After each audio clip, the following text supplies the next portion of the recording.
नमस्कार, आपका स्वागत है। मित्रों, आज हम एक ऐसे रहस्य की बात करने वाले हैं जिसे सुनकर आपके रोंगटे खड़े हो जाएंगे। ये कोई काल्पनिक कहानी नहीं, बल्कि स्वयं गरुड़ पुराण में लिखा हुआ सत्य है। दोस्तों, जब कोई इंसान इस धरती को छोड़कर जाता है तो उसकी आत्मा पहली रात कैसी होती है? उस आत्मा के सामने कौन आता है? उसे कैसा अनुभव होता है? और सबसे बड़ी बात, उस रात उसके साथ भगवान विष्णु और यमदूतों का क्या संबंध होता है? यह सब जानना हर इंसान के लिए जरूरी है। और मैं आपको बता दूं, जो भी इस वीडियो को पूरे मन से अंत तक देखता है, उस पर भगवान विष्णु की विशेष कृपा होती है। तो चलिए इस रहस्यमय यात्रा की शुरुआत करते हैं। दोस्तों, आपने कभी सोचा है कि जब किसी की आखिरी सांस निकलती है तो उस समय उसे कैसा अनुभव होता है? गरुड़ पुराण कहता है, जैसे ही आत्मा शरीर से अलग होती है, एक अजीब सा खालीपन छा जाता है। अब आत्मा के पास शरीर नहीं होता। वो छूना चाहती है, बोलना चाहती है, लेकिन चाहकर भी कुछ कर नहीं पाती। उसके हाथ हवा में लटकते रहते हैं। वो परिवार को पकड़ना चाहती है, लेकिन पकड़ नहीं पाती। उस समय घर का नजारा बहुत दर्दनाक होता है। परिजन रो रहे होते हैं। कोई शव को छूकर कह रहा होता है, उठो, हमें छोड़कर मत जाओ। कोई डॉक्टर को पुकार रहा होता है तो कोई भगवान से प्रार्थना कर रहा होता है, लेकिन आत्मा खामोश खड़ी ये सब देख रही होती है। सोचिए दोस्तों, कितना असहाय महसूस करती होगी वह आत्मा। वो चिल्लाना चाहती है, मैं यहां हूं, मैं अभी जिंदा हूं, मुझे मत छोड़ो, लेकिन उसकी आवाज कोई नहीं सुन पाता। पहली रात आत्मा के लिए सबसे कठिन होती है, क्योंकि उसी समय उसे अपने पूरे जीवन की यादें दिखाई जाती हैं। जैसे फिल्म की रील चलती है, उसी तरह हर एक कर्म उसके सामने आता है। उसने कब किसी की मदद की, कब किसी को दुख दिया, कब झूठ बोला, कब प्रेम से किसी को सहारा दिया और कब किसी को धोखा दिया। हर एक पल सामने आता है। अच्छे कर्म देखकर आत्मा को सुकून मिलता है, लेकिन बुरे कर्म देखकर आत्मा पछतावे से कांप उठती है। दोस्तों, पहली रात आत्मा को अपने परिवार से सबसे गहरा जुड़ाव महसूस होता है।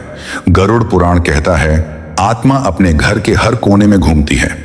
वह अपने बच्चों को देखती है, उनके सिर पर हाथ फेरना चाहती है। वो अपने माता पिता या जीवन साथी को देखती है और सोचती है, काश मुझे थोड़ा और समय मिल जाता, मैं सबका ख्याल रख पाता। लेकिन अब समय उसके हाथ में नहीं होता। यह जुड़ाव उसे और भी बेचैन करता है, क्योंकि अब वह चाहे जितना रोए, चाहे जितना पुकारे, कोई उसकी बात नहीं सुन पाता। मित्रों, पहली रात का सबसे भयावह दृश्य तब आता है जब आत्मा के सामने यमदूत प्रकट होते हैं। गरुड़ पुराण के अनुसार यमदूतों का शरीर बहुत विशाल और डरावना होता है। उनकी आंखें अंगारों की तरह जलती हैं। हाथों में मोटी रस्सी और हुक होता है और साथ में उनका वाहन होता है। पापी आत्माओं के लिए उनका आगमन किसी डरावने तूफान जैसा होता है। आत्मा उन्हें देखकर कांप उठती है। उसके मन में भय भर जाता है। लेकिन दोस्तों, जिन्होंने जीवन में अच्छे कर्म किए होते हैं, जिनके मन में भक्ति और दया होती है, उनके सामने यही यमदूत शांत स्वर में कहते हैं, डरो मत, तुम्हारी यात्रा अब शुरू होने वाली है, तैयार हो जाओ। उसके बाद आत्मा को एक रास्ता दिखाया जाता है। यह कोई साधारण रास्ता नहीं होता। गरुड़ पुराण कहता है, यह मार्ग कई रूप लेता है। कभी यह अंधकारमय होता है, जहां आत्मा को कुछ दिखाई नहीं देता। कभी यह आग की तरह तपता है, जिससे आत्मा का सूक्ष्म शरीर झुलसने लगता है। कभी यह बर्फ की तरह ठंडा होता है, जिससे आत्मा कांप उठती है, और कभी यह कांटों से भरा होता है। हर कदम पर आत्मा को चुभन होती है, लेकिन जिन्होंने जीवन में पुण्य किए होते हैं, उनके लिए यही मार्ग फूलों से सजा होता है। उनके सामने देवदूत प्रकट होते हैं, जो पुष्प वर्षा करते हुए आत्मा का स्वागत करते हैं।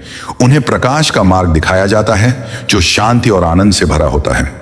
दोस्तों, पहली रात का सबसे रहस्यमय और संवेदनशील समय होता है। अंतिम पहर, जब पूरा घर गहरी नींद में होता है, उस समय आत्मा सबसे ज्यादा बेचैन होती है। वह अपने शरीर की तरफ खींचती है, अपने प्रियजनों को देखती है और सोचती है, काश मुझे थोड़ी और सांसें मिल जाती। लेकिन नियति का नियम है, समय पूरा होते ही आत्मा को जाना ही होता है। गरुड़ पुराण में लिखा है, जो आत्मा पहली रात में अपने कर्मों को देखकर पछताती है, वह अगले 11 दिनों तक बार बार भगवान को याद करती है, और जिसे भगवान विष्णु याद आते हैं, उसके मार्ग को स्वयं भगवान प्रकाशित करते हैं। इसीलिए सनातन धर्म में कहा गया है, मृत्यु के बाद की पहली रात बहुत पवित्र होती है। उस समय परिवार द्वारा किया गया मंत्रवार और दीपदान आत्मा को शक्ति और शांति देता है। तो दोस्तों, जब भी आपके किसी प्रिय की मृत्यु हो, तो उस पहली रात दीपक जलाना ना भूलें। भगवान विष्णु का नाम लें और आत्मा के लिए शांति पाठ करें। दोस्तों, यह शरीर नश्वर है, आज है, कल नहीं रहेगा, लेकिन आत्मा वह तो अमर है। मृत्यु कोई अंत नहीं है, बल्कि यह एक नई यात्रा की शुरुआत है। मित्रों, गरुड़ पुराण हमें यही संदेश देता है कि जीवन में प्रेम करो, दया करो, किसी का दिल मत दुखाओ, क्योंकि वही कर्म हमारी अगली यात्रा का मार्ग तय करेंगे। अगर आपने आज की इस गहरी और रहस्यमयी बात को सीखा है तो नीचे कमेंट में लिखिए जय श्री विष्णु, ताकि हमें भी पता चल सके कि यह ज्ञान आप तक पहुंचा। और अगर यह वीडियो आपको अच्छा लगा हो तो इसे लाइक जरूर करें, अपने दोस्तों और परिवार के साथ शेयर करें और हमारे चैनल को सब्सक्राइब करना न भूलें। जय श्री हरि।